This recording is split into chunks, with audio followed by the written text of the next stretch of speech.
Halo semua, 100K di sini dan kali ini kita akan membahas film yang berjudul The Gifted. Awal film bermula pagi hari di sebuah rumah sederhana.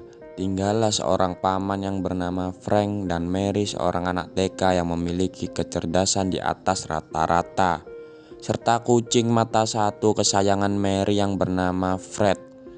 Hari itu adalah hari pertama ia sekolah.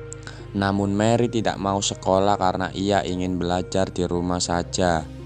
Karena Frank tidak ingin Mary menjadi anak kurang pergaulan, maka Frank pun memaksa Mary agar ia tetap bersekolah.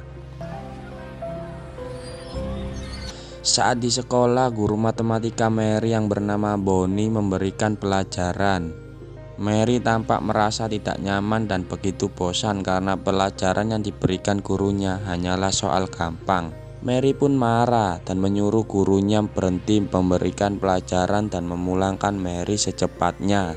Karena perilaku Mary yang tidak sopan itu, Bonnie pun memberikan pertanyaan sederhana. Namun Mary berhasil menjawab pertanyaan tersebut dengan cepat. Hingga Bonnie memberikan hitungan perkalian sulit dan Mary terlihat seperti kebingungan. Tetapi beberapa detik kemudian Mary pun menjawab pertanyaan tadi. Dan si Bonnie yang malas ngitung pun akhirnya buka kalkulator dan kagum pada Mary bahwa jawabannya itu benar. Ketika kepala sekolah yang bernama Davis masuk, tiba-tiba Mary bersikap tidak sopan. Ia menyuruh kepala sekolah itu untuk menelepon Frank dan menyuruh untuk mengeluarkan ia dari sekolah itu. Saat Frank menjemput Mary, Bonnie belum tahu jika Frank bukan ayah Mary melainkan pamannya. Dan Bonnie bilang ke Frank bahwa anaknya punya bakat pintar matematika dan menyarankan untuk memindahkan sekolahnya ke sekolah beasiswa terbaik agar ilmu Mary bisa berkembang. Namun Frank mengelak bahwa itu bukanlah bakat, melainkan hanya metode transfer bug yang dikembangkan oleh tentara Nazi. Keesokan harinya, Bonnie memberikan soal matematika pada semua siswa. Tapi belum sempat membagi soal ke semua siswa, Mary sudah menyelesaikan tugasnya dengan cepat.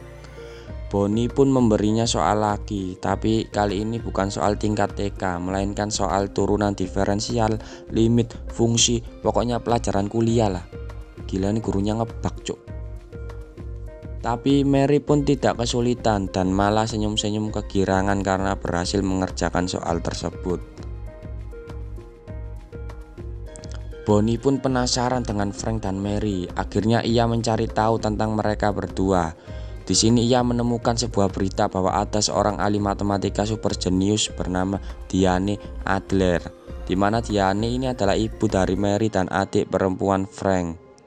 Di berita tersebut juga menyebutkan bahwa Diane melakukan bunuh diri 6 tahun yang lalu. Bonnie akhirnya tahu bahwa Frank bukanlah ayahnya Mary. Keesokan harinya di dalam bus sekolah, Mary melihat salah seorang temannya yang bernama Justin disleting oleh murid lain. Karena kesal, Mary langsung mendatangi murid itu dan memukul wajahnya dengan buku paket penjas hingga terluka. Atas kejadian itu, Frank dipanggil kepala sekolah dan menyuruh Frank untuk menempatkan Mary di sebuah sekolah khusus anak-anak berbakat dan memberikan beasiswa sampai lulus nanti. Tapi Frank menolak dan mengatakan jika ia tidak ingin Mary terbebani oleh soal-soal sulit. Karena kesal dengan perlakuan Frank, kepala sekolah ini langsung menghubungi nenek Mary. Beberapa hari kemudian setelah dari Indomaret, Frank melihat Evelyn, yakni ibunya sekaligus nenek dari Mary, sudah ada di depan rumah mereka. Ini adalah pertama kali Mary berjumpa dengan neneknya. Evelyn memberikan Mary sebuah MacBook untuk belajar matematika karena ia tahu bahwa Mary adalah anak jenius yang sama seperti dengan ibunya si Diane.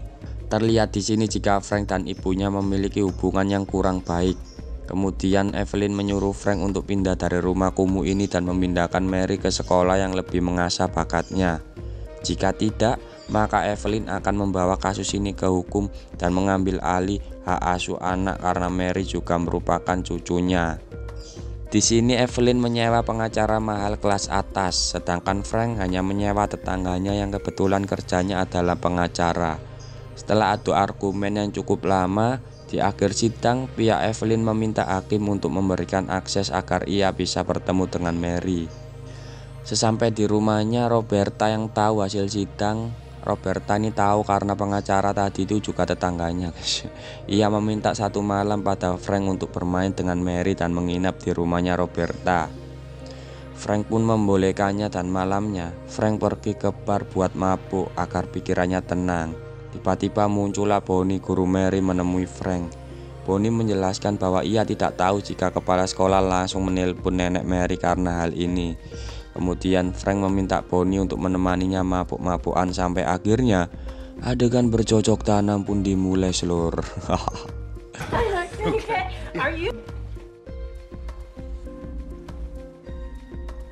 Esok paginya Mary mencari kaset DVD yang suka ia dengerin pagi-pagi. Ia pun pergi dari rumah Roberta ke rumah Frank buat ngambil kaset DVD-nya. Betapa terkejutnya Bonnie melihat Mary ada di depan matanya yang kebetulan waktu itu posisinya pakai handuk doang karena habis mantap-mantap. Karena kejadian itu Bonnie pun malu dan langsung pulang ke rumahnya. Di sidang selanjutnya, masing-masing pengacara mencoba menginterogasi klien lawan yang membuat Evelyn dan Frank berbicara banyak tentang keadaan di keluarga mereka. Dan pengadilan membuat keputusan dan kesepakatan bahwa Mary akan dijadikan anak adopsi sampai ia berusia 12 tahun. Dimana ketika di usia 12 tahun nanti Mary bisa menentukan apakah ia akan tinggal dengan Frank atau Evelyn. Tentu saja Frank begitu marah tentang hal ini sebab Frank telah berjanji pada Mary bahwa Frank akan selalu bersamanya.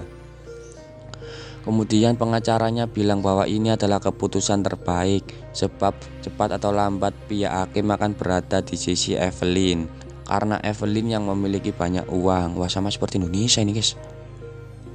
Beberapa hari kemudian Frank pun harus merelakan kepergian Mary bersama orang tua asuhnya.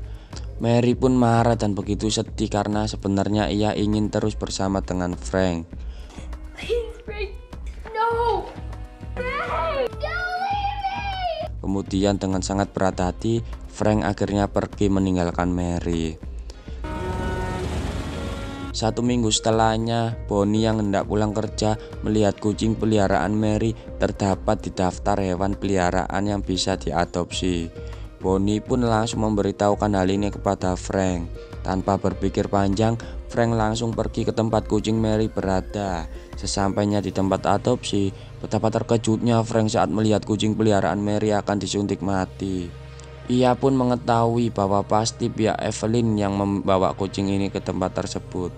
Sebab Frank tahu jika Evelyn ibunya memiliki alergi terhadap kucing. Tak tinggal diam, Frank tentu saja membawa kucing itu pulang bersama dirinya. Setelah itu Frank dan Roberta bergegas pergi ke rumah orang tua asuh Mary untuk mencari keberadaan Mary. Ibu asuh Mary memberitahukan Frank jika Evelyn sedang berada di ruang tamu. Evelyn pun terkejut dengan kedatangan Frank. Frank memberikan sebuah buku pada Evelyn. Ia lalu mencoba untuk membujuk Mary agar Mary mau kembali tinggal bersamanya. Frank meminta maaf karena telah melanggar janjinya untuk tinggal bersama Mary selamanya. Setelah Mary tenang, Frank membawanya kembali ke ruangan Evelyn. Lewat buku yang ia berikan sebelumnya, Frank memberitahukan Evelyn bahwa Diane telah menyelesaikan sebuah masalah matematis bernama Navier-Stokes. Alasan buku itu tidak diterbitkan ke publik adalah karena atas permintaan Diane sendiri, sebab Diane tidak ingin buku itu diterbitkan sebelum kematiannya. Evelyn mengatakan jika itu tidak mungkin sebab Diane, putrinya, telah mati 6 tahun yang lalu. Tetapi ternyata yang dimaksud buku itu adalah bukan kematian Diane, melainkan kematian Evelyn sang ibu. Evelyn pun hanya bisa terdiam begitu mengetahui fakta yang menyedihkan ini. Frank menyerahkan urusan buku itu kepada Evelyn. Apakah Evelyn akan mempublikasikan buku tersebut atau tidak? Setelah Frank pergi, Evelyn sempat berpikir sejenak sebelum ia akhirnya membulatkan tekad untuk mempublikasikan buku tersebut. No.